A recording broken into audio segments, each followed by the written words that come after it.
Bismillahirrahmanirrahim. Assalamualaikum warahmatullahi wabarakatuh.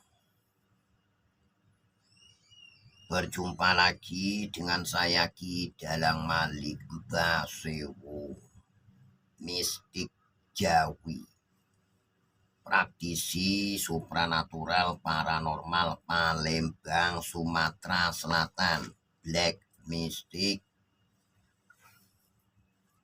Sing suwun, salam sedulur untuk semuanya. Dari Sabang sampai Maroke, salam sejahtera.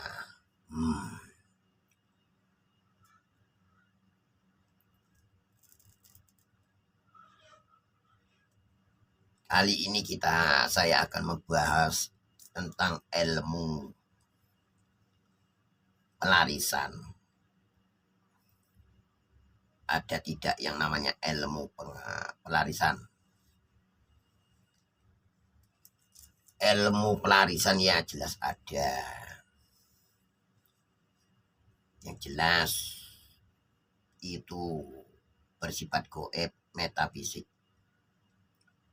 Tapi bukan berarti semata-mata mengandalkan ilmu pelarisan. Karena konsep dasar pada suatu keilmuan itu tetap duduknya sama, letaknya sama. Tetap bersifat ilmiah dan ilahiyah.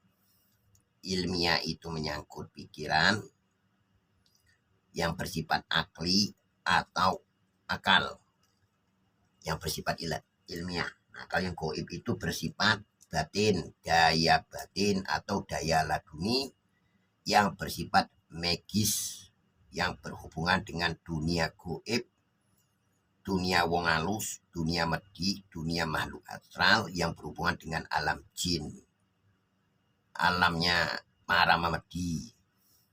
Kalau istilah orang Jawa itu lelembut atau memedi wong halus.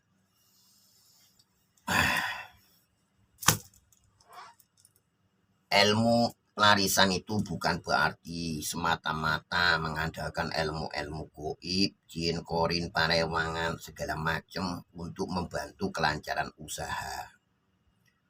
Untuk pamor hoki berjekian dari suatu usaha yang dijalankan. Tetapi juga harus paham konsepnya. Biar tidak salah paham, biar tidak salah kaprah. Pada dasarnya di sini, apalagi di zaman modern ini, persaingan itu sangat banyak. Kalau tidak pintar yo kalah. Nah, ilmu pelarisan sendiri salah satunya itu gunanya supaya tidak kalah di dalam persaingan. Dalam istilahnya itu pamor hoki percekian. Akan tetapi perlu diingat, bukan semata-mata mengandalkan ilmu goib, mengandalkan jin-jin pendamping parewangan, karena itu bersifat metafisik dan bersifat magis. Nah, adapun kesempurnaan duduknya di mana? Yang jelas tetap menggunakan konsep ilmu akal, dalil fikih yang berarti akli maupun yang bersifat goib batin. Secara ilmu akal itu tetap dibutuhkan desain tata ruang usahanya harus ada, mulai dari interior maupun eksteriornya, dari dalam maupun luarnya. Nah, itu yang bersifat nyatanya. Gimana usaha bisa maju, bagaimana orang bisa tertarik. Nah, secara akal, hukum fikih, dalil akli, secara konsep ilmiah, yang masuk akal, yang logis. Ya, yang jelas itu membutuhkan desain tata ruang usaha.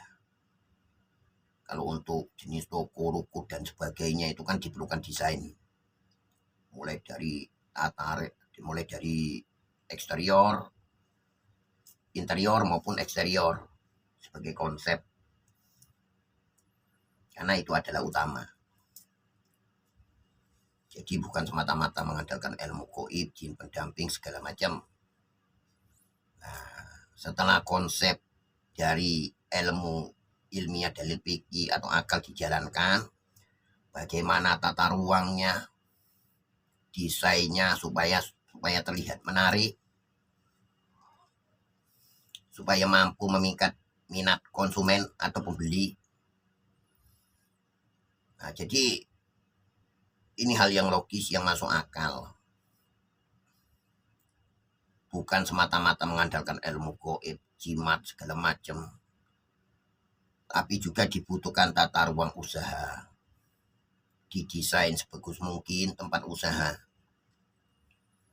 Gunanya supaya tidak kalah dalam persaingan.